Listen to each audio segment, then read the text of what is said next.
Welcome back, this शिशिम Shukla and you are watching Scope Education. So finally I am back after a month, क्योंकि मेरे exams चल रहे थे। इस वजह से मैंने वीडियोस नहीं अपलोड किए थे। वैसे 2-3 शॉर्ट्स वीडियोस अपलोड किए थे ऐसे ही रैंडमली, जो मैंने बुक्स खरीदी थी उनकी अनबॉक्सिंग की थी उसमें, तो वही वाले वीडियोस थे और मैंने अपलोड नहीं किए थे, इसके लिए I am very really sorry. लेकिन आज का टॉपिक तुम्हें थंबनेल देखकर पता चल गया होगा, क्योंकि मेरे एग्ज़ाम कंप्लीट हो गए, तो सोचा क्यों ना एक टॉपिक पे वीडियो ज़रूर बनाना चाहिए, क्योंकि क्लास में काफ़ी ज़्यादा ये आजकल हो रहा है। ये मेरी क्लास में भी और आपके स्कूल में भी हो रहा है, क्योंकि साइंस मैथ में फ़िलहाल जो पीरियोडिक असेसमेंट वाले टेस्ट चल रहे हैं क्लास 10th के, उसमें काफ़ी लोगों के कम आ रहे हैं। ऐसा मैंने और भी स्कूल के स्टूडेंट से बात की, तो उनके यहाँ भी यही पता चला। तो मेरे एक्चुअली में साइंस में आज ही नंबर बताएगा, मेरे 20 में 19, कोई ज़्यादा अच्छे नंबर नहीं है, क्योंकि एक बच्चे के हैं, 1 2 3 के जिनके 20 आउट ऑफ 20 हैं। तो I will not say that मैंने बहुत ही अच्छा स्कोर किया, बट हाँ डिसेंट मार्क्स हैं। तो एक नंबर मेरा कहाँ गलत हुआ, और तुम लोगों के भी बहुत से लोग ऐसे होंगे, वो लोग देख रहे होंगे इस वीडियो को जिनके साइंस में कम मार्क्स आए होंगे। तो साइंस में इंक्रीज़ कैसे करें मार्क्स, एक मैं वीडियो पहले ही बना चुका हूँ जिसमें मैंने टिप्स बताई थी, लेकिन ये वीडियो में आपकी कमियाँ बताऊँगा कि क्या कमियाँ रह जा रही हैं जो हम लोग नहीं कर पा रहे हैं। तो मैं अभी मान के चल रहा हूँ कि 3 सब्जेक्ट होते हैं साइंस में, फिजिक्स केमिस्ट्री मैथ कंबाइंड, तो तीनों आपकी कमज़ोर है। वैसे मैंने मान लिया, क्योंकि अब किसी की फिजिक्स अच्छी हो सकती है, केमिस्ट्री नहीं, तो ऐसे काफ़ी सारी पॉसिबिलिटीज़ हो सकती हैं, जिसके कारण मैं मान रहा हूँ कि तुम्हारे तीनों सब्जेक्ट कमज़ोर हैं। जैसे एग्जाम्पल मैं अपना लेता हूँ, आपका नहीं देता हूँ, मेरे तीनों का सब्जेक्ट कमज़ोर है, मैंने ये मान लिया। तो सबसे पहले मैं स्टार्ट करूँगा बायो से, क्योंकि एक्चुअल में मेरा बायो में 1 मार्क्स कटा, तभी मेरे 20 में 19 मार्क्स आए। तो बायो में कहाँ प्रॉब्लम रह जाती है? देखो, पहली चीज़, बायो को जो लोग कहते हैं समझ कर पढ़ो, ये ऐसे वो बायो तो रटना होता है, ये सब तो एक्चुअली में क्या हुआ है कि ऐसा हम लोग सुनते चले आ रहे हैं कि हमारे माइंड में बन गया है कि बायो रटने वाला सब्जेक्ट है। तो इसे माइंड से अब हटाना बहुत ही मुश्किल है, और मैं कोई मोटिवेशनल स्पीकर नहीं हूँ जो आपके दिमाग को खोल सकूँ। तो इसके लिए बस एक ही चाह रहा है कि बायो को तुम्हें डेली क्या करना पड़ेगा भाई, एक भले ही एक टॉपिक उठा लो, उसे पढ़ो, याद कर लो, रट लो, जैसे भी करो, क्योंकि हमें नंबर लाने हैं। इंडियन एजुकेशन सिस्टम कितना अच्छा है वो सभी को पता है, उसकी मुझे सराहना करने की कोई ज़रूरत नहीं है। और बायो में फ़िलहाल कैसा सिलेबस है अभी क्लास 10th का, वो मैं भी देख के समझ गया।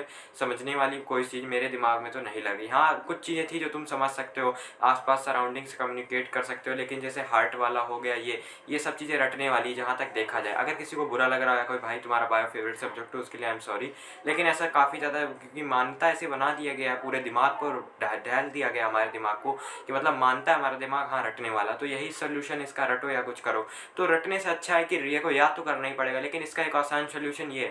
पहली चीज़, हमारी गलती क्या होती है कि हम आंसर नहीं लिख पाते हैं, हमें आता नहीं है आंसर, सबसे बड़ी प्रॉब्लम तो यही होती है। तो इसी का एक्सक्यूज़ बच्चे देते हैं, आउट ऑफ सिलेबस था, ये था, वो था। तो ऐसा नहीं, देखो क्या करना है कि कोई भी टॉपिक उठा लिया, जैसे ह्यूमन हार्ट उठा लिया, ह्यूमन हार्ट का आर्टरीज वेन्स पढ़ो। पहले सीधे ह्यूमन हार्ट में मत घुसा, उससे पहले वाला पार्ट, आर्टरीज क्या करती है, वेन्स करती है। पढ़ लिया तुमने, यूट्यूब से पढ़ो या याद कर लो, जैसे भी डेफिनेशन याद कर लो, फिर उसी को एक बार कॉपी में लिखो, पूरा करो अच्छे से, ठीक है। तो 2-3 बार कॉपी में लिखोगे डेली, तो तुम्हारी राइटिंग थोड़ी सही भी बनेगी, जिसकी कम अच्छी बनती है, और तुम्हें जैसे लिखोगे तुम, तो तुम्हें याद होता जाएगा जल्दी, जिससे कि तुम्हें रटना नहीं पड़ेगा बार बार, और बार बार ज़्यादा रिवीजन भी नहीं करना पड़ेगा, क्योंकि तुम लिख करके उसे याद कर रहे हो, तो ज़्यादा देर तक तुम्हें याद रहेगा। ये मैं भी करता हूँ, मैं लिख करके कोई भी चीज़ याद करता हूँ तो मुझे काफ़ी दिनों तक वो चीज़ याद रहती है। दूसरी चीज़ बायो में आती है डायग्राम्स। मेरा डायग्राम में ही गलत हुआ 1 मार्क्स, जिसमें नेफ्रॉन का डायग्राम आया था, न्यूरॉन का नहीं। न्यूरॉन का डायग्राम काफ़ी आसान है, लेकिन नेफ्रॉन में थोड़ा प्रॉब्लम थी। मेरी ड्राइंग भी इतनी अच्छी नहीं, लेकिन ये एक्सक्यूज़ बोल सकते हैं कि अगर अब नंबर कट गया तो कुछ तो कहेंगे। तो एक्चुअली में मेरा उसी में 1 मार्क्स कटा, क्योंकि मेरा डायग्राम अच्छा नहीं था। 2 मार्क्स का क्वेश्चन था, एक्सप्लेन करना था, एक्सप्लेन तो बिल्कुल अच्छे से कर दिया, पॉइंट में आंसर लिखने थे। आप भी पॉइंट में लिखा करो, पॉइंट में ज़्यादा मार्क्स मिलने की उम्मीद होती है। और दूसरा था डायग्राम का। तो डायग्राम, जितने भी डायग्राम है, कोई भी ये मत सोचना कि ये नहीं आएगा। ये मैंने सोचा था नेफ्रॉन का नहीं आएगा और यही आ गया। तो अब ये मत सोचना कि ये डायग्राम नहीं आएगा, ह्यूमन हार्ट का नहीं आएगा, ये नहीं आएगा, ये तो बहुत टफ है, ये मैम नहीं देंगी। तो ऐसा प्लीज़ कोई भी गलती मत करना, सारे डायग्राम बना के जाना, चाहे वो लंग्स का हो, चाहे वो ह्यूमन हार्ट का हो, कोई भी डायग्राम हो, जितने बुक में दिए सब बना लेना। तीसरी चीज़ बायो में ये रहेगी कि एनसीईआरटी से ना पढ़कर किसी रेफरेंस बुक से पढ़ें। कोई भी रेफरेंस बुक हो सकती है, क्योंकि एनसीईआरटी में ज़्यादा अच्छे से एक्सप्लेनेशन नहीं दिया, जब एग्जाम में आता है तो वो पूरा डिटेल्ड पूछ लेता है। बहुत से लोग बोलते हैं एनसीईआरटी बहुत बढ़िया है, पूरा एनसीईआरटी से पेपर आता है, लेकिन जब बाहर से पेपर आ जाता है, एनसीईआरटी के बाहर से कोई टॉपिक आ जाता है, तब कोई कुछ नहीं बोलता है। तो पहली चीज़, बायो में हमें ये 3 टॉपिक्स ध्यान रखने हैं। फिर हम बात करते हैं फिजिक्स की। फिजिक्स में मेरे फुल है, लेकिन तुम्हारे साथ क्या प्रॉब्लम होती होगी, न्यूमेरिकल समझ में नहीं आता होगा, क्वेश्चन आंसर फिजिक्स में कर लेते होगे, ठीक है, लेकिन कहीं कुछ प्रॉब्लम हो जाया करती होगी। डायग्राम में मेरे को फिजिक्स में कोई प्रॉब्लम नहीं होती, ना ज़्यादा बच्चों को प्रॉब्लम होती है, क्योंकि डायग्राम तो याद करने की चीज़ है। लेकिन जैसे लाइट वाले हो गए, न्यूमेरिकल, सबसे ज़्यादा न्यूमेरिकल में लोग फंसते हैं। न्यूमेरिकल के लिए सिर्फ एक उपाय है, जितने से ज़्यादा सवाल लगा सको, इसके अलावा कोई भी वो नहीं। साइन कन्वेक्शन में लोगों का काफ़ी गलत हुआ है, मैंने लाइट में देखा। इलेक्ट्रिसिटी में तो लोगों को समझ ही भी नहीं आ रहा है चैप्टर मतलब क्या पढ़ाया गया, क्या सवाल रजिस्टर में का डिफरेंस नहीं कर पा रहे हैं, पैरेलल है, सीरीज है, ये नहीं कर पा रहे हैं। तो सिर्फ फिजिक्स का फिलहाल क्लास 10th में यही सोल्यूशन है, जितने ज़्यादा सवाल ला सकते हो उतने ज़्यादा सवाल लगाओ। एक बार नहीं आ रहा, 2 बार लगाओ, 3 बार लगाओ, क्योंकि इसका कोई ऐसा सोल्यूशन नहीं है कि कोई तुम्हें चाहे जितने बड़े बड़े बड़े टीचर को देख लो वो भी वही आंसर बताएगा, 1/v बराबर 1/f बराबर 1/v माइनस 1/v, ये लेंस फार्मूला होता है, लेंसी फार्मूला, वो भी समझाएगा, ठीक है। कोई नई बात नहीं बता देगा इसमें कि आसान कर लो, ये कर लो। कैलकुलेशन गलत हो जाती है उसको हम मान सकते हैं, वो तुम्हारी मैथ्स वाली प्रॉब्लम है, लेकिन यहाँ पर तुम्हें फार्मूला तो होना चाहिए, क्योंकि मार्किंग के नंबर मिलते हैं, स्टेप मार्किंग है, जितना ज़्यादा तुम आगे जाते जाओगे। और जैसे कि लाइट में डायग्राम कोई आ गया बनाने को, तो उसमें क्या करते हैं, हाथ से बना लिया पूरा, वो बनाओ तो ऐसा बनाओ, पहले पढ़ करके एक बार उससे जाओ कि मतलब अगर 2f1 पे है तो 2f2 पे बनेगी, इतने से इतने बीच फोकल लेंथ और का वो सी का डिस्टेंस इक्वल होता है, ये सब चीज़ें थोड़ा पढ़ना पड़ेगा, क्योंकि बिना पढ़ाई के कुछ नहीं हो सकता है। तो जो भी एक्सक्यूज़ दे रहे हैं मेरा तो फिजिक्स कम अच्छी मुझे समझ में कम आती है, ऐसा कुछ नहीं है। क्लास 10th की फिजिक्स कुछ नहीं है, तुमने अभी देखी कहाँ है फिजिक्स, 11th-12th में आओगे तब समझ में आएगा। और अगर आप अभी से डर रहे हैं फिजिक्स तो नहीं समझ में आ रही है, वो तो फिर हो गया। फिर बात आती है केमिस्ट्री की, केमिस्ट्री को भी ऐसा कुछ बना दिया गया, इनऑर्गेनिक केमिस्ट्री, नाम सुनाओ, रटने वाली चीज़ है, ठीक है, माना रटने वाली चीज़ है, फिजिकल तो समझने वाली है ना। और क्लास 10th में ऐसा कुछ भी नहीं, आपको ये नहीं दिया डिवाइडेशन है कि ऑर्गेनिक है, इनऑर्गेनिक है, फिजिकल है, तो लेकिन बच्चों को समझ में नहीं आ रहा, रिएक्शन नहीं कर पा रहे हैं, वही नहीं पता है, वैलेंसी क्यों नहीं पता, 9th क्लास सही से नहीं पढ़ी, सच्चाई ये है। 9th क्लास में अगर केमिस्ट्री तुमने ढंग से पढ़ी होती तो तुम्हारे केमिस्ट्री में काफ़ी अच्छे नंबर हो सकते थे। तो सबसे पहली एडवाइस ये रहेगी कि 9th की पहले केमिस्ट्री ध्यान से पढ़ो, इलेक्ट्रॉनिक कॉन्फ़िगरेशन हो गया ये सब, क्योंकि तुम्हें वो पता नहीं है।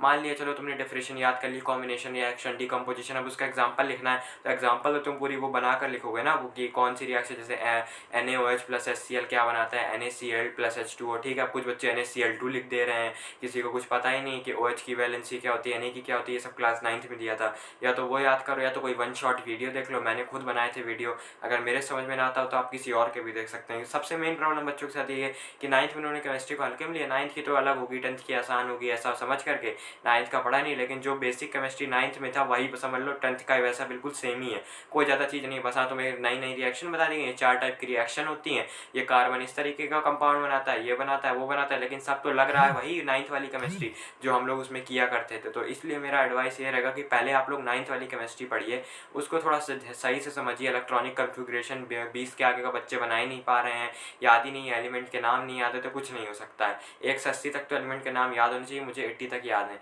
अब बहुत लोग, अरे ये तो बहुत ज़्यादा हो गया, बहुत ज़्यादा नहीं, बहुत से लोगों के याद होते हैं। अगर नंबर लाने हैं तो पढ़ना पड़ेगा, अगर नंबर नहीं लाने तो एक्सक्यूज़ देना पड़ेगा, यही चीज़ मैं एक सोल्यूशन समझ सकता हूँ।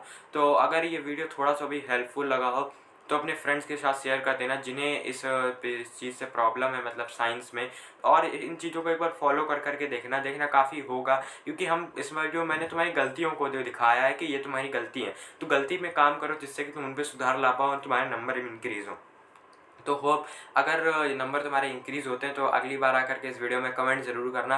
तो फिर मिलते हैं अगले नेक्स्ट वीडियो में। अगर कोई और सब्जेक्ट में कोई प्रॉब्लम आ रही है उसकी भी मैं आपकी कमियां बता सकता हूं। वैसे मैं आपकी कमियां नहीं, पूरी मतलब स्टूडेंट कम्युनिटी की जो सबसे ज़्यादा लोगों को प्रॉब्लम हो रही है वही बताऊँगा, क्योंकि मैं भी स्टूडेंट हूँ, मेरे भी दोस्त हैं काफ़ी, हर कोई टैलेंटेड नहीं होता, टॉपर एक ही होता है, इसलिए सभी लोग ज़्यादातर एवरेज होते हैं देखा जाए, ठीक है, हर कोई टॉपर नहीं होता, ये बात सच है। तो इसका मतलब ये नहीं कि तुम्हारे नंबर कम आने चाहिए, ये अगर सब एवरेज होते तो हम भी कम नंबर ला रहे हैं, नहीं, क्यों एवरेज हो, टॉपर बनने की सोचो ना, भले ही बाद में ना मन पाओ, मेहनत तो पूरी करो।